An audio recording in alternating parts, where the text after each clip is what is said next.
Kung dugay na kay kang wa gibayaran sa langutang nimo. Unsay buhaton nimo? Kana. Mawasig mapareho ka aning nanumbag dong irin. So bagon ba nimo? No? Imo bang i-post sa social media? Daghang ka maagi. Imo bang ipabarangay? Ipabarangay. Tanang katarungan. Imo mahunahunaan basta magkakasama maagtan kas maningilay. Mao lagi. Ang imong katarungan magawas tanan. Pero kay naamay daghang rason na pod nga imong gihatag sa imong giutangan. Aron ikaw masumbagan. Kay kini ni sangko na hinuon sa pagpa-pulis dong irin kay mao lagi gikumo niya ang kuan mga babae mga babae ng utang dong irin, no? Naka diha ni sa may Dapo Hills. Ano nga ito nahingan lang padili kayo siya ko ano? Fatal.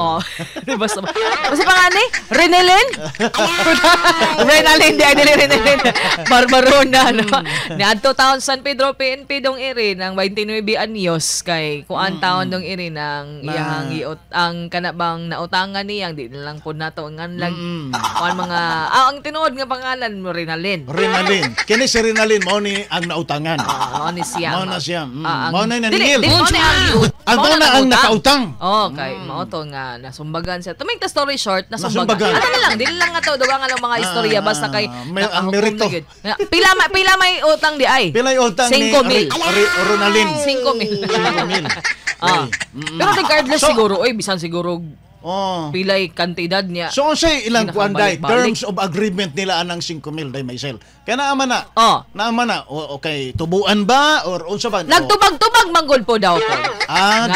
Kana basin og ni porsyento na ng 5,000 ba na suko na kanang suko na kanang naningilay day. Or siguro dugay na gid kaayo kay ang nagduol pa man dong kata pa mang nasumbagan. Mo pa man tay statement sa katong giutangan.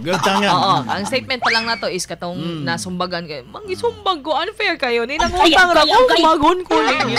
Dili man pod siga. Of course, but we have to draw the kanang kuan gid na. Atong iklarohon na to nga ang pagpanumbag dili gid siya maayo. Dili. Okay? Dili gid pagpasakit dili. Pagpasakit. Bisan pag pila ka milyon ng utang mo diha. Wala gid kay kamot nga mo pasakit kadto sa imong physically mga kasama. So mao na karon may lagpas kas boundary. Dili siya maayo. Pero dili po dato mabasol ang nautangan dong iri. Kay sa tinuod lang gyud, basig na pod siya panginahanglan na mga kamong naayut, kitang mga naayutang, dugay na kay natong gipas adsaran ng atong giutangan. Masamtang na po nato kung puhon kita na po na masumbagan. kay masig labi nagpiti nagyong dogaya mga kasama. Gaya.